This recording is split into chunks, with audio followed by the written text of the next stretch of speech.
Hey, you all. Thank you so much for joining me for my channel. You know what? I wanted to, for another episode of, the older women teach the younger women. And today I wanted to just quickly talk to some of you all who are younger, who are parents, who are moms. And I just want you to know that being a parent is an inconvenient blessing.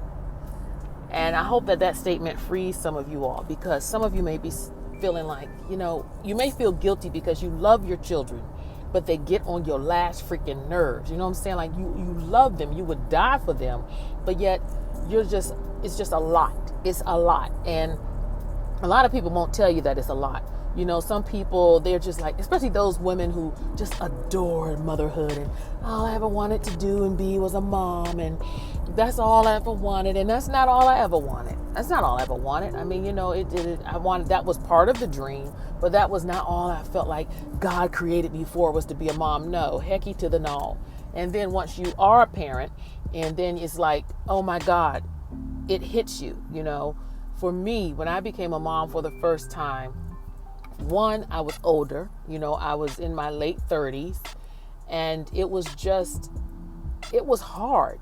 It was hard because, I always knew I wanted to be a stay-at-home mom, even though I was very career-driven and everything. But I just knew that the way I am and the way I worry and my anxiety, that I knew that I would not be able to trust nobody with my baby unless it was my mama or my sisters.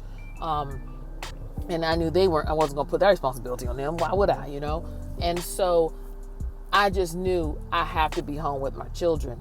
But in the same sense of being home, it was a hard acclimation, because I was so used to all the years chasing career, chasing education, advancement in life.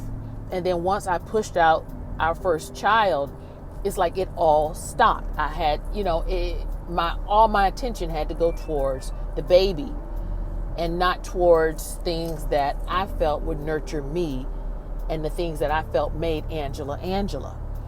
So part of me, even though, I was thankful to have this child, I felt like it was a blessed inconvenience, because I was telling myself, Angela, you're not achieving.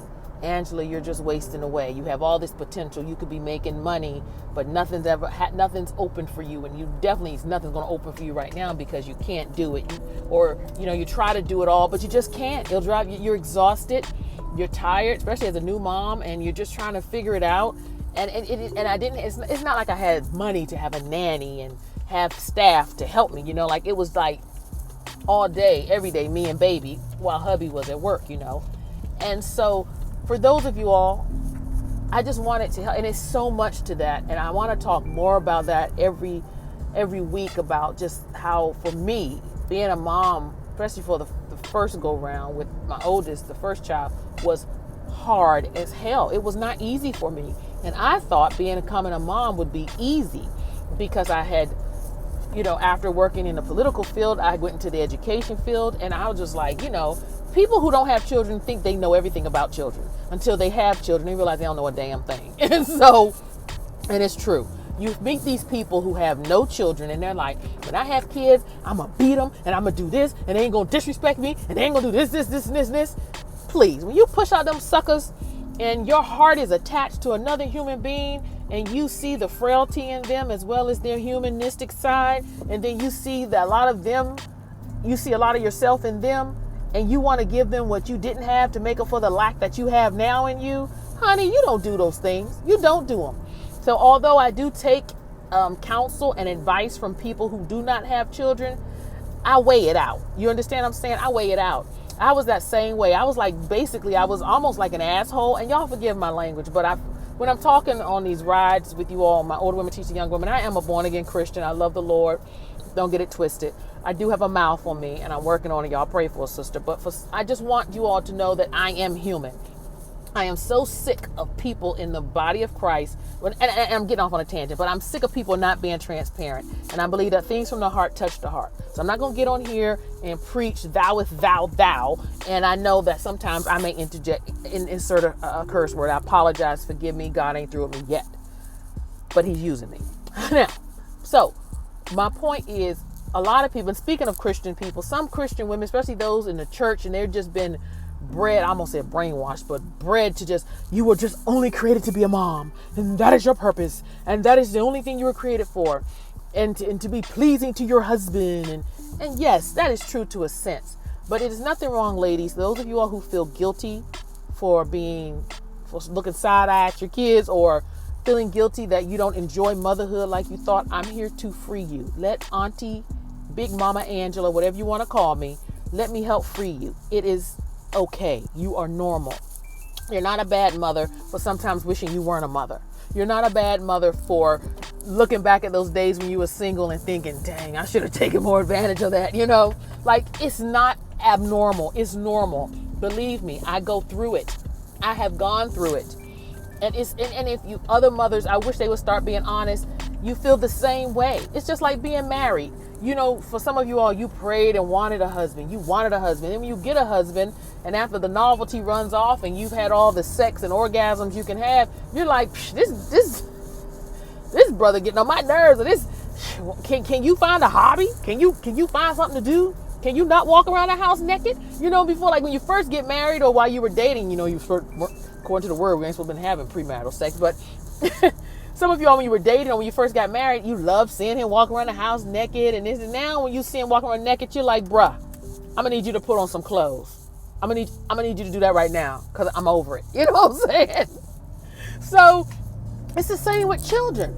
It's not always that blessed, oh, I'm so excited. And honestly, for me, especially when I went through postpartum depression, it was really hard. I already had underlying anxiety and depression that I did not know was there, which was adding. And that is why over the years, I was always so angry. And it was just so much. I was just a snowball. And actually, having our first child, even though it was inconvenient for me, in many ways, it still was a blessing because it helped expose those underlying mental issues or emotional issues I never dealt with before having children and from childhood and teenage years. You understand? And so when things started coming to a head and the constant fear, worry, dread, and anxiety of being a mother, I was able to seek counseling and get to the root of where all this stemmed from. And a myriad of it, did not stem from being a mom. A large majority of it stemmed from my own negative belief systems, how I talked, my negative self-talk, and things such as that, and how people may have treated me over the years, and how I internalized it, and blah, blah, blah, blah, blah. And so what I'm saying is, instead of seeing these little humans that God has entrusted us with as just these little rugrats who get on your freaking nerves and want to talk back and blah, blah, blah, what is it cultivating and teaching in you? I was able to, now what I do when my children, I see when they start getting on my nerves and becoming that inconvenient blessing, like for real, I have to look at myself and say, okay, what's happening here? You understand? And I'm going to keep this short, but I want you moms to know, don't feel guilty. Don't let people make you feel like something's wrong with you because you may not be enjoying the mommyhood process. It's freaking normal. And those people who act like it is the end all of all things, maybe it is to them. But that's their life. That's their thing. That's not your truth. Live your truth so you can be free. I remember years ago, I was dating this guy, and he was going, and I would accompany him sometimes to a support group. And I learned a lot. And even though at the time, even at that time, I definitely wasn't, I've never been an addict, thank God, to drugs and stuff. And so, but when he would go to the support group, one thing I pulled from that, and I learned many lessons, but they would say your secrets keep you sick. And it's true.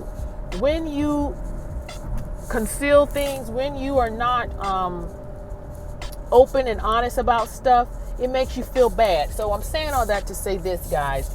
Me, Auntie Angie, Big Mama Angela, whatever you want to call me, I am here to help set you free, that it is okay to not like and even at times hate being a mother. But what is not okay is when you take that out on your children, when you start speaking negative words to them, when you start becoming suicidal or turning to other things to pacify what you're feeling. That's when you really have to speak to someone.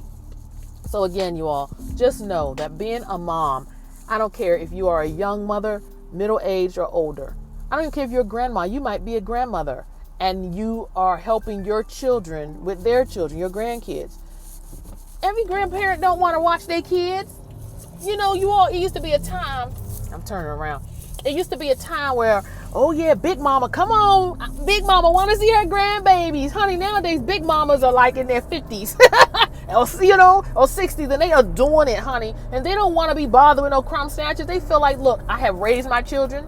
These are my grandkids, and it's up to you all to raise your children. And it's okay, grandparents. You don't have to raise your kids. This is not... I just get so sick of everybody putting responsibility on people that it's not there for. Yes, you may be an aunt. It's those of you who are aunties or uncles. That's not your responsibility for them kids. Don't let people put that guilt on you and everything like that. Let the parent be the parent. And it's okay, Big Mama or Nana, if you don't feel like putting up with that child. You understand what I'm saying? Those grandkids. That's a normal emotion. So I just wanted to help free you all because, like I said, it's very easy to play yourself and act like, oh, I love being a mother, and inside you're cringing and you hate it. No, being a mother is not always easy, and it's not something that you will enjoy. And at times you're just going to downright suck. And so I just want you to, if you're really down and out, get some help, but know that being a mother is an inconvenient blessing, or a blessed inconvenience, however you want to switch it up. But just know you're not alone. Hey, continue to like, share, and subscribe, please, to my channel. And also continue to follow me on my... I also have, you all know I do real estate. And if you're looking into purchasing or selling a home, contact me on my Down Home Realtor. I'll put the site up here. As well as, I love my dog, Daisy. Daisy has her own YouTube channel. Some of you all really like her videos. One of her videos got almost 1,000 views already. So you all continue to like, share, and subscribe to the Failing Successfully channel. Talk to you soon. Be blessed. Bye-bye.